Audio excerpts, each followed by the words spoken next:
Welcome you all, everyone, to the Edumankar classes. We are going to start the second part of the chapter, which is heredity. So, the second part is all about. Last time हमने छोड़ा था जिस topic पे वो था हमारा inherited traits और acquired traits. ठीक है? तो एक बार traits को दोबारा रिपीट करते हैं.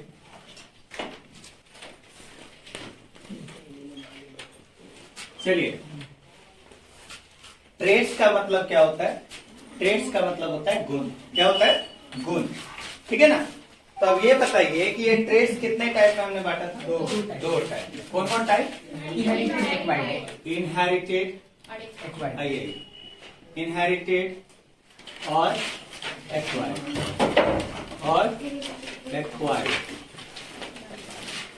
इनहेरिटेड ट्रेट्स आइए और एक्वायर्ड ट्रेट्स. हमने कहा था जो कैरेक्टरिस्टिक्स या जो गुण हमको किससे मिल रहा है? पेरेंट्स से मिल रहा है. उसको हमने क्या रखा था? इनहेरिटेड. जैसे क्या था? स्किन का रंग, बॉडी का हाइट और आई कलर और बहुत सारे हैं. लेकिन यही चीजें किसमें नहीं होती? शाकाहारी में नहीं होती. क्योंकि शाकाहारी में एक टाइप का भोजन खाते हैं. जो भी चीजें हो चाहे प्लांट से रिलेटेड होती है, तो प्लांट से रिलेटेड चीज बाल उगाने के लिए रिस्पॉन्सिबल ज्यादा नहीं होती, इसलिए बॉडी में आउटग्रोथ नहीं होता. जेनेटिक एग्जैक्टली तो वही हम बता रहे हैं ना. एग्जैक्टली वही बता रहे हैं कि अब ये तो खाने से होगी. लेकिन अगर किसी के मन में होगा कि सर हम तो शाकाहारी है, लेकिन मेरे शरीर पे यानी मेरे भाई के शरीर पे नॉर्मली जितना एक इंसान को होना नहीं चाहिए उससे भी ज्यादा है थोड़ा बहुत. छाती पे बाल भरा हुआ है, पूरा एकदम पैर शरीर नहाता है तो फिर गंदा सा लगता है, भालू जैसा लगता है. तो ऐसा है तो इसमें एक ही रीजन होगा, वो होगा जेनेटिक ट्रेट्स का. यानी आपके पेरेंट्स को भी वही चीजें होगी. आपके पेरेंट्स का ही गुण आप में आया और वो भी एक गुण के रूप में बॉडी में आता है. तो ऐसी कई सारी चीजें जो इनहेरिटेड ट्रेट्स में हो जाती है. जैसे चलने का तरीका है ना. कभी कभी चलने के तरीके पे भी कमेंट होता है कि यार तुम तो अपने पापा की तरह चलते हो, तुम अपने मम्मी की तरह चलते हो, है ना. या देखो यार ये लड़का कितना सीधा एकदम दादा की तरह. तो एक एग्जाम्पल में कहीं ना कहीं पूर्वजों या पेरेंट्स से रिलेट किया जाता है उसके चलने के तरीके को, उसके खड़े रहने के तरीके को. हम बता रहे हैं डोमिनेंट कैरेक्टर कौन सा कैरेक्टर है? एक ऐसा कैरेक्टर जो क्या हो, बाहर पावरफुल दिखे. और रेसेसिव का मतलब जो छिपा है लेकिन छिपा हुआ. जैसे मैंने क्या कहा था कि अभी मेरी आंखों का कलर ब्राउन है, तो इसका मतलब ये है कि मेरी आंखों के कलर मेरी मतलब जैसे मेरी मम्मी का कलर ब्लैक आंखों का और मेरे पापा का कलर ब्राउन, तो मेरी आंखों में ब्राउन कलर आया तो किसका पावर डोमिनेंट था? पापा का या मम्मी का? पापा का. तो इसका मतलब ऐसा थोड़ी है कि मम्मी का जीन नहीं आया होगा, मम्मी का जीन में आंखों का इन्फॉर्मेशन नहीं होगा, वो भी है. यानी हाँ, एक एलिमेंट में दो कैरेक्टर होता है कॉमन का. तो एक आपको हो गया आंखों के लिए और एक आपको हो गया. लेट हो गया जी, खुश होगा.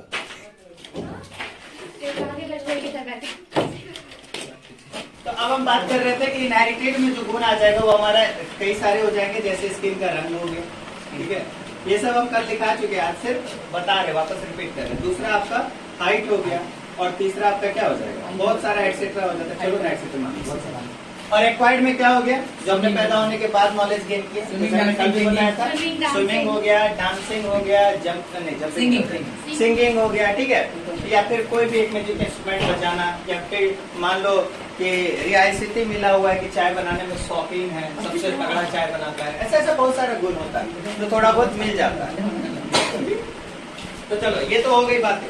आज जो हम लोग बताएंगे वो होगा कि उन्होंने जो है हेरिडिटी के लिए कुछ जो मेंडल ने जो हेरिडिटी के लिए प्लांट लिया था वो लेने के क्या क्या रीजन थे, ठीक है. और उसके बाद ये बताएंगे कि वो कैरेक्टर किस किस प्रकार से इन्हें दिखाया था. तो चलो ग्रेगर जॉन मेंडल, ये किसके फादर है बच्चों? हेरिडिटी के फादर. किसके? हेरिडिटी क्या है? गुणों का ट्रांसफर. किधर से? पेरेंट्स से एक जनरेशन से दूसरे जनरेशन. अच्छा हाँ, जो कल मैंने नहीं बताया था आज स्कूल में बताया, वो क्या था? जेनेटिक्स. क्या था? जेनेटिक्स. लोग सबसे पहले सवाल कर सकता है जेनेटिक्स क्या है?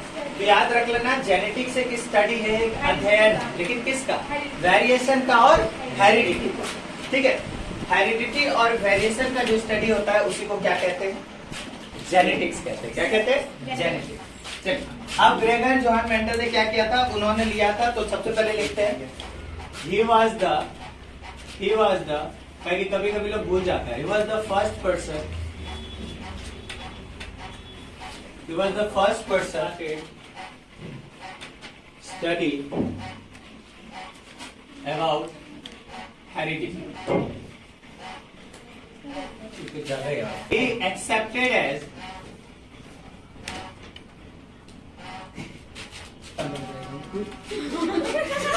ये लंबा दबे accepted as father of heredity. Sorry, he was accepted as father of heredity.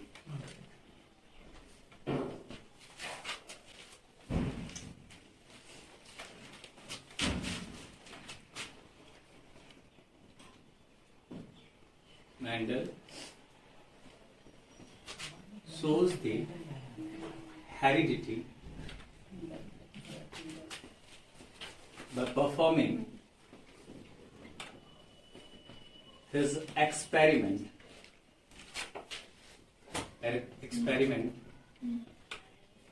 on a pea plant, that is Pisum sativum.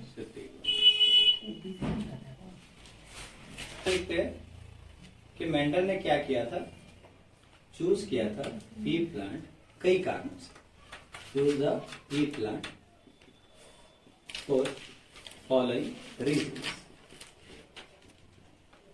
वो रीजंस क्या क्या थे, अगर आप लोग आज पढ़े होगे, बड़े अच्छे तरीके से हमने समझाया था, अलग अलग तरीकों से, पहले गलत बता के और फिर आप उसको खुद सही करते थे, है ना। तो चलिए पहला हमने तरीका, एक रीजन बताया था, एक रीजन कोई मुझे याद करके बता सकता है? नहीं रुको, मंतसा से पूछेंगे। मंतसा एक रीजन को याद करके बताइए कि पी प्लांट को क्यों चूज किया था। इसमें 7 कॉन्ट्रास्टिंग होता है। चलो सबसे बड़ी बात 7 कॉन्ट्रास्टिंग, इसको लास्ट में रखेंगे, इसीलिए लास्ट में पॉइंट रखेंगे क्योंकि वो 7 कॉन्ट्रास्टिंग फीचर्स क्या क्या थे उसको हमें बना के दिखाना है, ठीक है। तो पहला और बताइए कुछ उसके अलावा। हाँ ठीक है, ये सबसे बड़ी बात है। देखो ये सबसे बड़ा एक सवाल उठता है कि आखिर ये सबसे बड़ा एक सवाल उठता है कि मेंडल ने पी प्लांट को ही क्यों चूज किया, है ना। और ये सवाल आपको एनसीईआरटी में भी दिया हुआ है कि why Mendel choose pea plant for his experiment to show the law of heredity, क्यों चूज किया था। तो इसके जवाब में हम लोग कई सारी बातें बोल सकते हैं। सबसे पहली बात कि मेंडल जिस समय एक्सपेरिमेंट कर रहा था वो 40 प्लस था, और 40 प्लस था तो somehow उसने अपनी जिंदगी का आधा पड़ाव तो पार ही कर लिया या आधे की कगार पे था, तो इट मीन्स कि उसके पास हाफ ऑफ द लाइफ और है आगे बढ़ने के लिए। लेकिन स्टिल अभी उसको एक ऐसे प्लांट को लेना था जिसपे वो हेरिडिटी को शो कर सकता था, तो उन्होंने पी को छोड़ के किसी ट्री को क्यों नहीं लिया। सबसे बड़ी बात कि हम लोग कॉमनली भी जानते हैं, हमारे पास इतना कॉमन सेंस है कि एक ट्री जो होता है उस ट्री में क्या होता है, उसका लाइफ स्पेन जो होता है मिनिमम 100 से प्लस ही होता है, नहीं या 50-60 से प्लस ही होता है। ऐसे केसेस में जो हम वेरिएशन देखना चाह रहे हैं हेरिडिटी का, वो वेरिएशन हम कैसे उसमें देख पाएंगे, क्योंकि उसको पूरा 50 साल वेट करना पड़ेगा एक चेंजेस देखने के लिए, एक बड़ा चेंजेस देखने के लिए। मान लो छोटा चेंजेस है कि फल उगना हो, तो कोई भी कॉमन पेड़ में उगता है, हर साल उगता है, लेकिन सिर्फ वही एक चेंजेस ना होगा, उसको क्या चेंजेस दिखाना था। हेरिडिटी का क्या मतलब हुआ, सेम स्पेसीज से सेम स्पेसीज में बुन कर जाना, तो उसको क्या वेरिएशन दिखाना था, उसको वेरिएशन दिखाना था कि एक ही प्रकार का प्लांट है और उसी में कई सारे डिफरेंट डिफरेंट कैरेक्टर है जो एक दूसरे से बिल्कुल अलग है, और बहुत कम समय में ये चीज कर पाए, वो ऐसे ही ना प्लांट को चूज करेगा। तो जाहिर सी बात है किसी पेड़ को चूज नहीं कर सकता था, वरना उसका लाइफ स्पेन पेड़ के लाइफ स्पेन से पहले आउट हो जाता और बेचारा ऊपर में बताता कि this is the law of now heredity, और आप शायद वाईफाई कनेक्ट ना कर पाते, है ना, क्योंकि wifi connect after going to grave, फिर इससे फिल्म भी बन जाता। तो पहला क्या हो जाएगा जी कि इसका लाइफ स्पेन बहुत ज्यादा शॉर्ट होता है, तो it has very short life span. Mendel chose the pea plant, sir. Very nice, it is, या पहले वो होगा इट डजंट नीड, बोलो इट डजंट नीड केयर, हाँ मच केयर, बहुत ज्यादा इसे केयर की आवश्यकता नहीं होती है, केयरलेसली भी ये डेवलप हो जाता है। और इसमें क्या डाल दे, ये इजीली हर जगह अवेलेबल है, नहीं इसको लेने के लिए कहाँ नहीं जाना पड़ता है, अमेरिका, तो इट इज इजीली अवेलेबल। अच्छा और क्या हो सकता है, 1 ईयर में डिफरेंट लाइफ साइकिल। अच्छा लिख लेंगे कि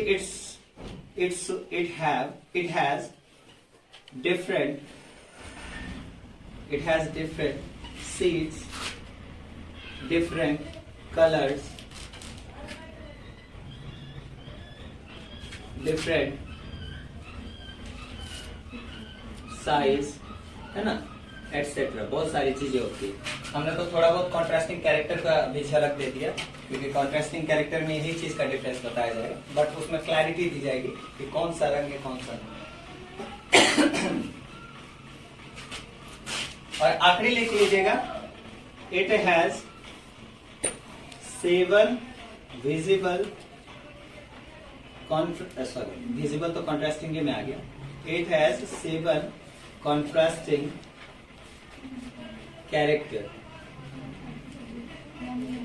7 कॉन्ट्रास्टिंग कैरेक्टर का मतलब 7 अलग अलग ऐसे गुण है जो उसको मजबूर कर दिया पी प्लांट चूज करने के लिए फॉर हिज वर्ड एक्सपेरिमेंट।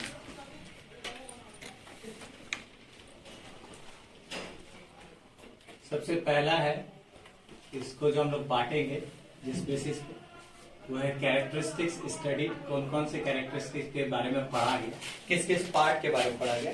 दूसरा जो हम लोग बताएंगे वो होगा डोमिनेंट कैरेक्टर। चलो यहाँ पे थोड़ा आइडिया मिलेगा कि पौधों में अक्सर कौन सा कैरेक्टर निकल के आएगा, डोमिनेंट ही ना आएगा जी हमेशा। Yes sir. ये यूनिवर्सल ट्रूथ है ना, यस सर। इसका तो कोई डिमेरिट नहीं है, ये 100% सच है कि it always comes because it is powerful, it shows is visible appearance.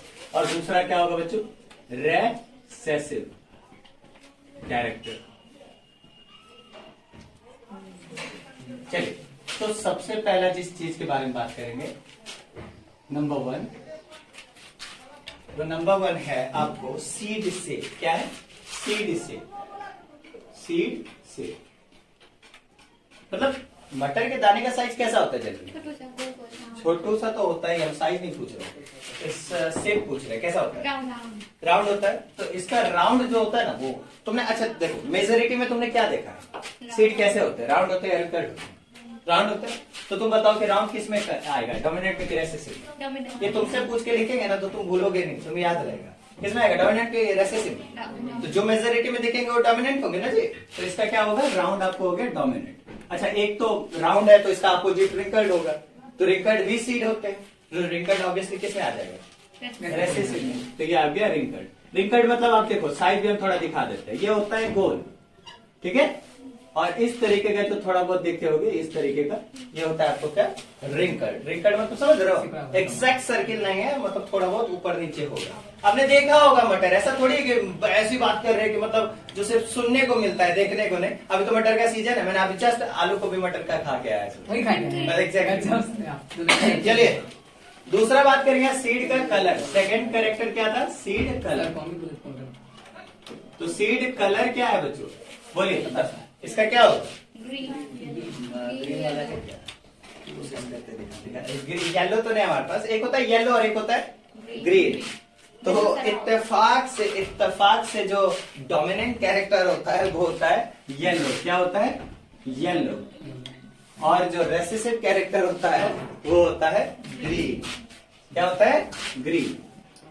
तो ग्रीन कैसा दिखता है, देखो ऐसा, बस इतने मार्कर है ग्रीन वाला। और ये क्या है, ग्रीन। इसमें तो बनाने का कोई जरूरत नहीं, क्योंकि कलर हो जाएगा फिर ब्लैक। तो ये बताइए बच्चों कि सीड कलर के अलावा आपका होता है seed coat colour. Seed coat समझते हो, हाँ। अच्छा, इसमें तुमको डाउट क्यों हुआ, ये डाउट क्यों हुआ कि तुम जो अक्सर हरे चने मतलब मटर देखते हो, अरे बात वो नहीं कर रहे, बात कर रहे कि अंदर वाला मटेरियल। हम लोग जो मटर खाते हैं वो किस चीज के खाने के लिए, चना की बात करेंगे तो चना हरा होता है, मटर हरा होता है, लेकिन हम लोग खाते कैसे जनरली, पका हुआ ही ना खाते जी। पका हुआ कैसा कलर का होता है, येलो ना। याद करो, मटर मटर याद करो, याद आ रहा है कुछ जो जनरली खाते, जो सदाबहार होता है, हम लोग उसी चीज को अवेलेबल करते हैं ना, जो एवरी टाइम खा सकते हैं। That would be yellow. तो dominant character is yellow and the recessive one is green. वो तो कच्चा में है ना, कच्चा में तो और कुछ हरा रहता है। समझ में आई बात? देखो कोई भी फल को, तब देखो आम का रंग हम वो क्यों बोलते हैं, हमें तो हरा बोलना चाहिए क्योंकि आम तो हरे होते हैं ना, बाद में ना पकते हैं। तो फिर मटर भी जब पकेगा तो पीला होता है ना, तो इसका डोमिनेंट कैरेक्टर तो पीला होगा ना जी। नहीं समझ में आया? उसका हम जो खाते हैं वो तो उसका रॉ स्टेज होता है ना। मटर क्या हुआ, एक सीड हुआ, और सीड तब ना डेवलप होगा। अच्छा एक बात बताओ, रॉ स्टेज वाला तो मटर को जमीन में गाड़ दो, कभी पेड़ में जब वो पक जाएगा तो इसका मतलब जो स्टेज में हम लोग खाते हैं उसी स्टेज में पानी में डाल के गाड़ दो, देखो पौधा निकल जाता है। तुमने डाला ना, स्प्राउट्स नहीं निकला है मटर में, याद करो। रात में पानी डाले हो, 1-2 दिन तक छोड़े तो सुबह में स्प्राउट्स नहीं निकला रहता है व्हाइट व्हाइट, तो वो क्या होता है, न्यू बेबी प्लांट का फॉर्मेशन होता है। तो तुम ये हरा में करो नहीं होगा, येलो में करो होगा। इसका मतलब क्या है कि उसका जो पीक स्टेज है वो कौन होता है, एडल्ट वाला होता है। और एडल्ट में कैसा कलर होता है? तो तुम्हारा डाउट क्लियर हुआ यार सर ये हरा बोल रहे हैं, हरा तो हर तरफ हरे हरे है, तो वो तो डोमिनेंट होना चाहिए था। वो इसलिए नहीं है क्योंकि उसका इनिशियल स्टेज है, और इनिशियल स्टेज उसका रॉ स्टेज हो गया। क्लियर है? चलिए सीड कोड कलर की बात करते हैं। ऊपर से तो एक और ओवरलैपिंग हो गया। सीड कोड कलर में बताइए कि ये कैसा होगा, ग्रीन, और ये येलो। तो देखो सीड कोड कलर में जो होता है जनरली वो कलर्ड होते हैं, और कलर्ड कैसे होते हैं, ग्रीन इस टाइप में होते हैं। कैसे? ग्रीन इस टाइप में, बस इतना जान लो कि कलर्ड होते हैं। लेकिन जो रेसेसिव कैरेक्टर होता है वो इसके अंदर छिपा होता है व्हाइट। कैसा होता है? अब मान लो इसमें कोई भी कलर है, येलो है या green, doesn't matter at all. ये सीड कोड का कलर येलो है या ग्रीन, तो ये क्या हो जाएगा, डोमिनेंट, क्योंकि वो है क्या, कलर्ड है। लेकिन अगर वो उसका कोई कलर नहीं रहा, व्हाइट रहा, तो वो क्या हो जाएगा, और व्हाइट तुम्हें दिखेगा ही नहीं, इसीलिए नहीं क्योंकि वो रेसेसिव कैरेक्टर, वो कभी भी निकल कर आएगा ही नहीं। तो एक ही समय में आएगा जब उसका जीनोटाइप प्योर होगा। अब तुम पूछोगे जीनोटाइप क्या होगा, तो वो जीनोटाइप अभी नहीं बताएंगे, आगे बताएंगे। अभी चलिए चौथा क्या होगा बच्चों, चौथा लेते हैं हम लोग पॉड शेप के बारे में। क्या लेते हैं, पॉड शेप, POD। पॉड याद करो, मैंने बताया था इस तरीके का पॉड, याद आया? पॉड, पॉड छिलका, छिलका मटर का छिलका, वो जो ऊपर का होता है। तो पॉड को हम लोग हिंदी में कहते हैं फली। क्या कहते हैं, फली। अक्सर पॉड को लोग नहीं समझ पाते, तो फली कहते हैं। एक्चुअली में वो छिलका होता है जिसको हम लोग, जिसको खोल के क्या निकालते हैं, मटर के दाने। तो पॉड से बताइए इसका कैसा होगा। एक दो तरीके का होता है, एक टाइट वाला छोटकी छिमी जिसको बोलते हैं, और एक मीठा छिमी जो होता है उसको बड़की छिमी बोलते हैं ना जी। तो ये बताइए बच्चों कि पॉड शेप कैसा होगा। मैं आपको ऑप्शन देता हूँ, इनफ्लेटेड और कंस्ट्रिक्टेड। कंस्ट्रिक्टेड का मतलब यूं, और इनफ्लेटेड का मतलब थोड़ा फैला हुआ। तो आप बताइए कौन सा आपको देखने मिलता है मेजोरिटी? नीचे वाला। हाँ, ये वाला या ये वाला? ये वाला सबसे ज्यादा देखने को मिलता है छिमी, नहीं? तो बताओ तुम्हारा पॉड शेप क्या होगा, ये इनफ्लेटेड हो जाएगा, डोमिनेंट कैरेक्टर इस तरीके का। देखो इस तरीके का होता है, इस तरीके का छिमी, बड़की छिमी जिसको बोलते हैं। और एक होता है कंस्ट्रिक्टेड। कंस्ट्रिक्टेड मतलब इस तरीके का, ठीक है?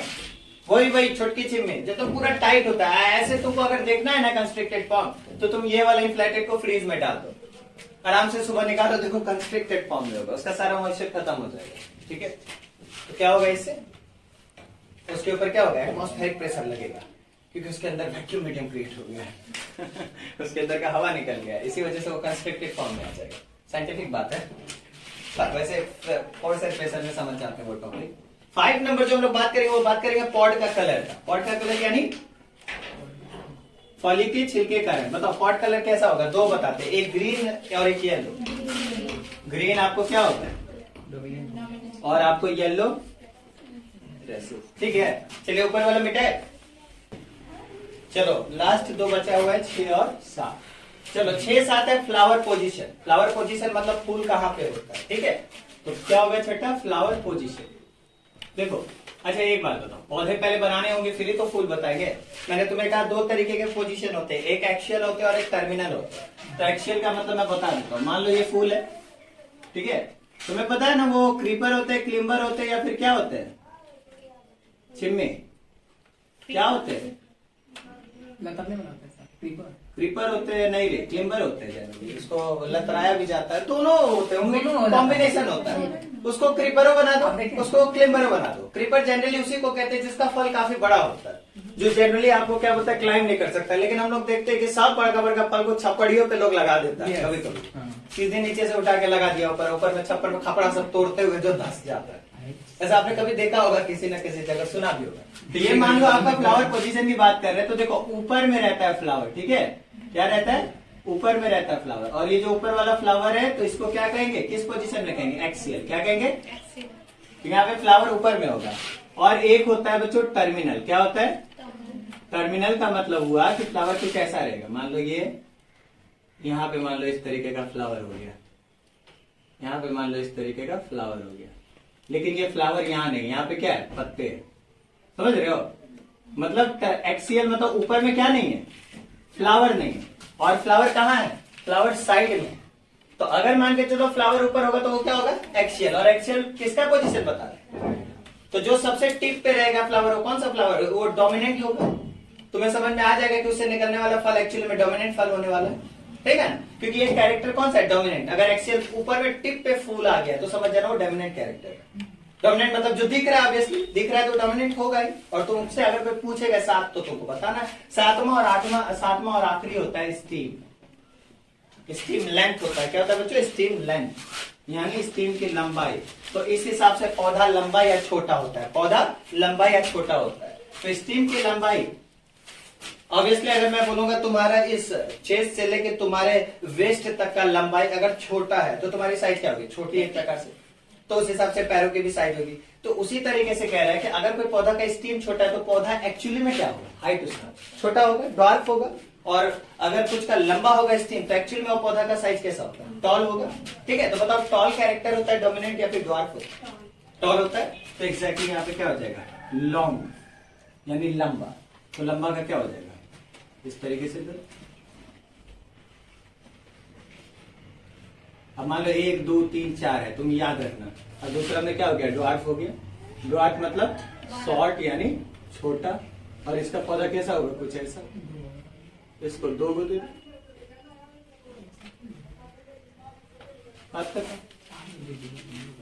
इसमें 4 गो दिए बताने के लिए कि इसका स्टेम लंबा है, दैट मीन्स लॉन्ग है। उसका 2 गो दिए मतलब ये कि छोटा है उसका स्टेम। समझ में आ गया? चलो, तो क्या कहेंगे कि एलएल क्या है एक्चुअली में? एलएल है ग्रुप ऑफ ट्रेड्स। क्या है? Group of trades. चलो लिखते जाओ ग्रुप ऑफ ट्रेड्स। चलो आज हम लोग बताते हैं जीनोटाइप वगैरह। एक लंबा पौधा लेते हैं पहले, ठीक है? अभी तक समझ आया ना जो बताया? ठीक है, एक लंबा पौधा लेके और एक छोटा पौधा देखना है भैया, ध्यान से। नितेश अच्छे से पढ़ो। अच्छा, लंबा। हाँ, एक नहीं लंबा वाला के लिए बोल दिया बाबू। ठीक है, तो ये इसको कहते हैं, ज्यादा क्यूट लग रहा है इसको। इस स्टेज का क्या नाम है बाबू? नहीं, ड्वार्फ। इस स्टेज को कहते हैं हम लोग ड्वार्फ। और इस स्टेज को क्या कहते हैं शायद? टॉल। क्या कहते हैं? टॉल। अच्छा देखो, मैं एक ना प्योर कैरेक्टर ले रहा हूँ। मेरा दादा ना पूरा प्योर आदमी था, प्योर कैरेक्टर, एकदम लंबा खास आदमी। तो प्योर कैरेक्टर में मतलब इसमें जो जीनोटाइप यानी जीन्स होंगे, एलएल एक्चुअली में ग्रुप ऑफ ट्रेड्स है। और ट्रेड्स किस रूप में छुपे होते हैं? कोडिंग के रूप में। तो यहाँ पे हम लोग कोडिंग टॉल को टीए मानते हैं। कैपिटल जो भी लेटर होता है उसको डोमिनेंट मानते हैं, और रेसेसिव जो भी होता है उसको स्मॉल मानते हैं। क्लियर? कैपिटल लेटर का एबीसीडी क्या है? डोमिनेंट है। और स्मॉल लेटर का एबीसीडी क्या है? रेसेसिव है। समझ गए? चलो, अब मान लो टॉल है तो इसके लिए टी और टी का यूज करते हैं। ठीक है, टी और टी का। ये क्या है? ट्रेड्स है, ग्रुप ऑफ ट्रेड्स है। और ये ड्वार्फ है तो इसके लिए कौन सा टी का यूज करते हैं? Small T. क्लियर है? कोई दिक्कत? अब मान लो कि इन दोनों में क्या करते हैं? हमने कॉम्बिनेशन करवाया। क्या कॉम्बिनेशन करवाया? इन दोनों का आपस में कॉम्बिनेशन करवाया। अच्छा एक बताओ, अगर मान लो कि एक टी ड्वार्फ का लिए और एक टी टॉल का लिए, ठीक है, इसको क्रॉस करते हैं, 4 हिस्सों में बटेगा। ये बताइए टी को टी से मल्टीप्लाई करोगे तो क्या होगा? टी।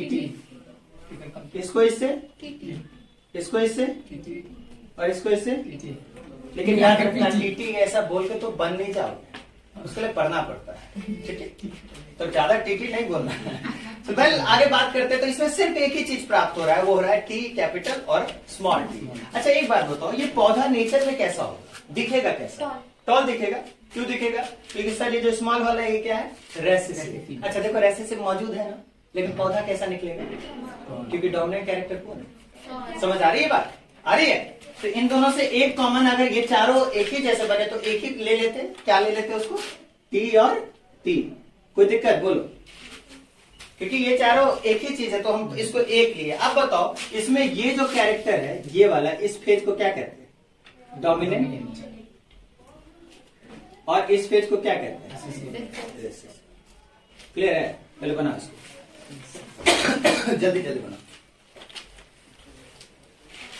तो डोमिनेंट को ना एक्चुअली में दूसरे नाम से इफेक्टिव कहा जाता है। इफेक्टिव मतलब जिसका प्रभावशाली हो, जिसका प्रभाव दिखता हो। और इसका क्या होगा? रेसेसिव का बोलो। अनइफेक्टिव क्या हो जाएगा? अनइफेक्टिव मतलब जिसका प्रभाव ज्यादा ना हो। जल्दी जल्दी बोलो।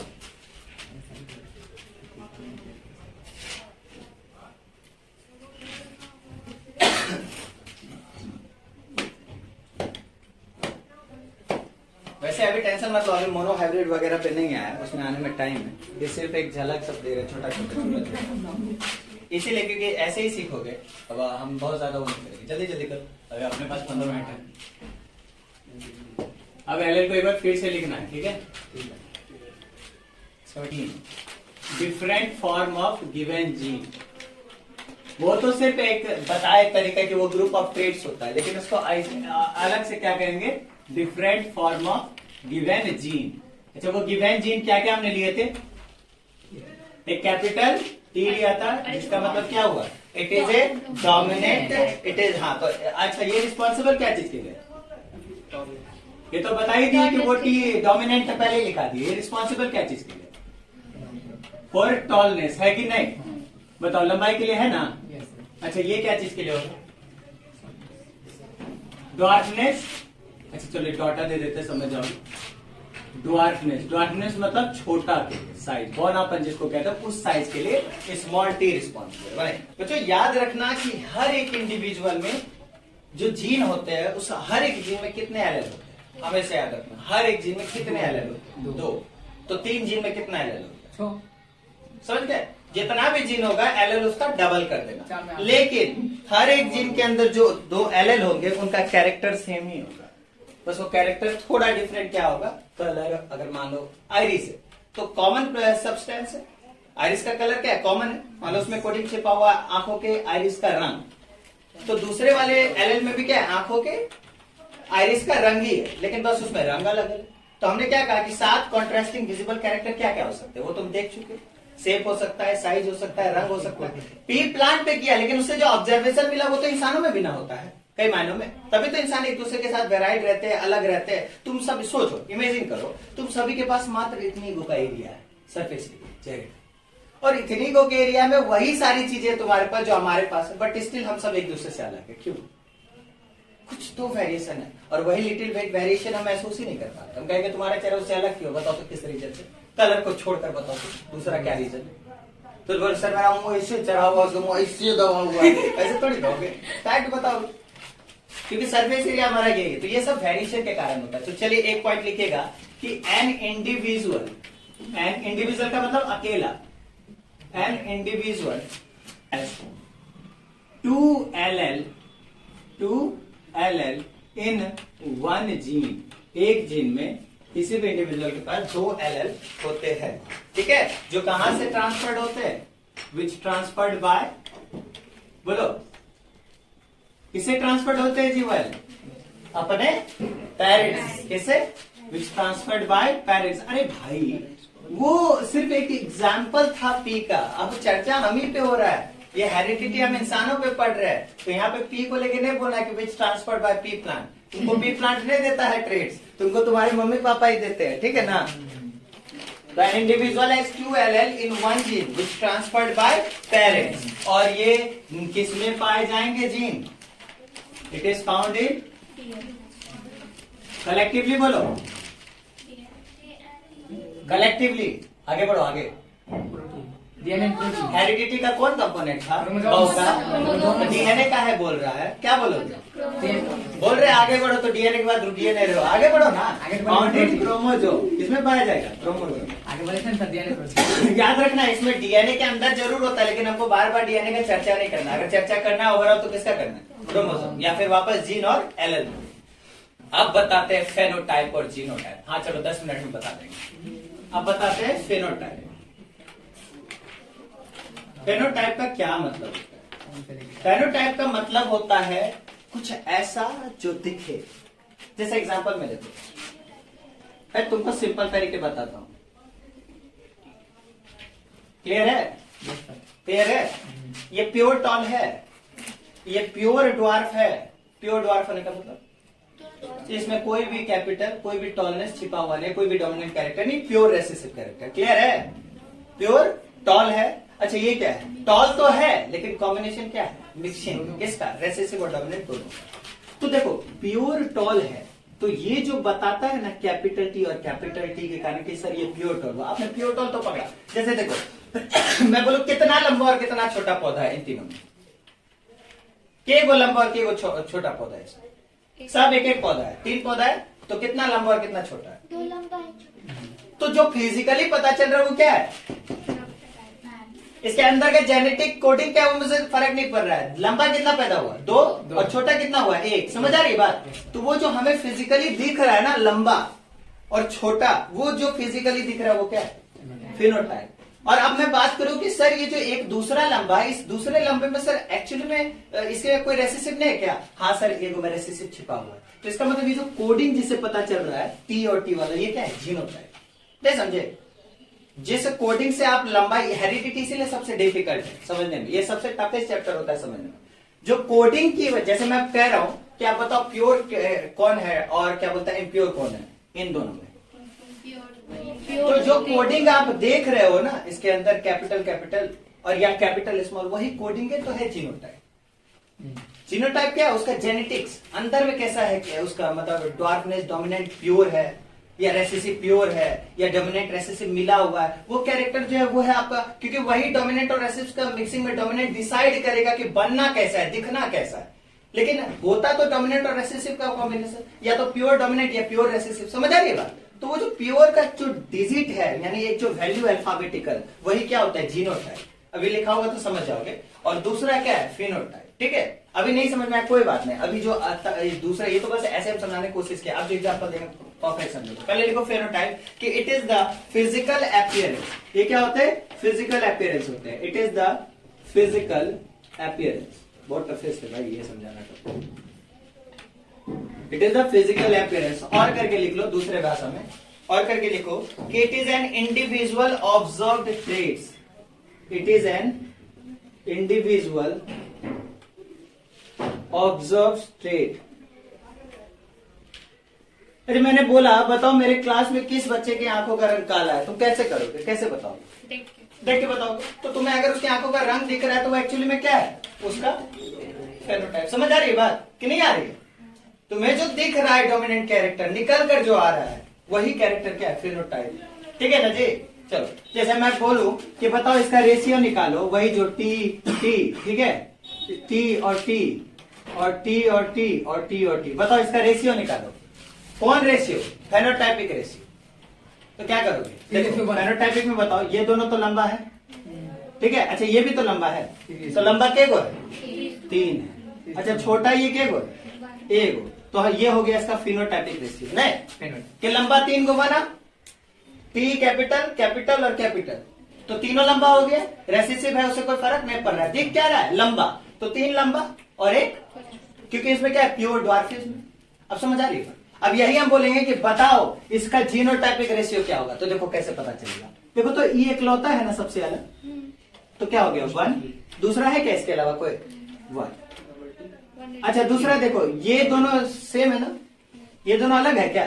Capital T capital small T, capital T और स्मॉल टी तो सेम है ना, लंबा तो है लेकिन दोनों सेम है। तो ये क्या कितना है? अच्छा ये देखो ये सबसे अलग है ना, ये कितना है? तो ये क्या हो गया? ये जीनोटाइपिक रेशियो। अभी भी नहीं समझ में आया? 3 गो रेशियो होता है। हाँ तो उसमें 3 गो या 4 गो या 5 गो, हम ऐसे एग्जाम्पल दिए, हम कुछ हो लिख सकते हैं एबीसीडी, लेकिन एक समझा रहे कि जो प्योर है उसको पकड़ लिए ना। यानी ये कैसे हम निकाले समझे ना, ये उसके कोडिंग से निकाले। तो जो कोडिंग से निकाले उसका जीनोटाइपिक रेशियो, जेनेटिक अंदर वाला, और जो ओवरऑल निकाल रहे हैं, जो निकल कर आ रहा है 3 लंबा 1 छोटा, तो उसका क्या हो गया? फिनोटाइपिक। आ रहा है समझ में? आया नहीं?